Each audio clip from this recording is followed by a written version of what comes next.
imagine if Christopher Walken were to recite The Night Before Christmas to his children, or any children, this is how he would do it.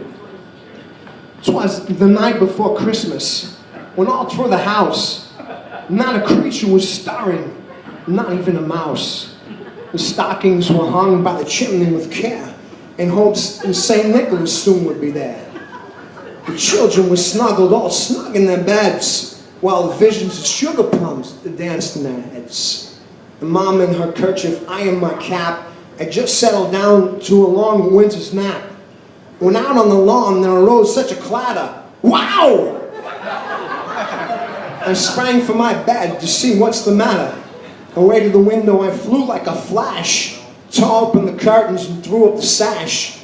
The moon on the breast of the new fallen snow gave luster of midday to objects below.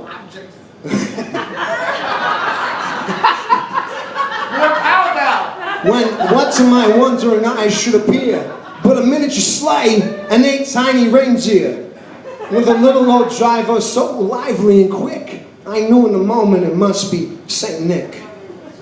More rapid than eagles, his coursers they came. He whispers and shouted and called it by name. Now Dasher, now Dancer, Prancer and Vixen, on Comet, on Cupid, on Donner and Blitzen. Fellas, more sleigh bell. I got a fever.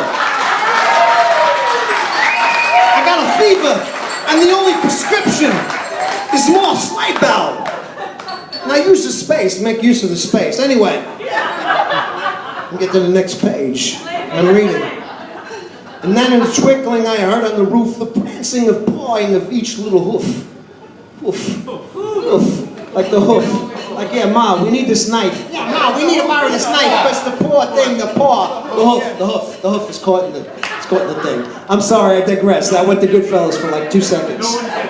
Nobody gets it except those that know Goodfellas. Okay. As I drew in my head and were turning around, down the chimney St. Nicholas came with a bound.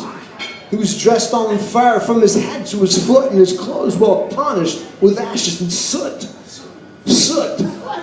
Soot. A bundle of toys he had flung on his back, and he looked like a peddler just opening his pack. His eye, that's how he twinkled, his dimples how merry, his cheeks were rosy, his nose like a cherry. His droll little mouth was drawn up like a bow, and the beard of his chin was as white as the snow. He had a broad little face and a little round belly. It shook when he laughed like a bowl full of jelly. I remember Bill Cosby did the Jell-O commercials. He was funny. Jell-O is delicious. It's good. It's good for you. You should eat more Jell-O.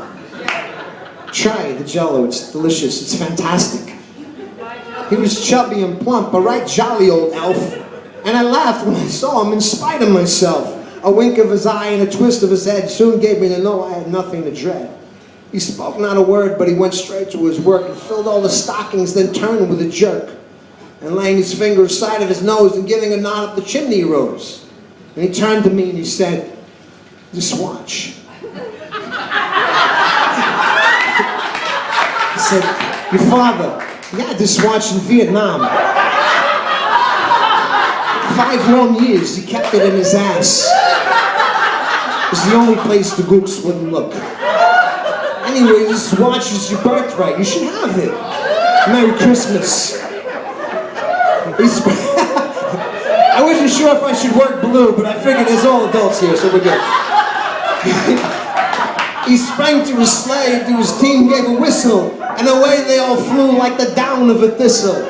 I heard him exclaim as he drove out of sight, "Happy Christmas to all, and to all, a good night." Wow! I haven't killed anybody since 1984.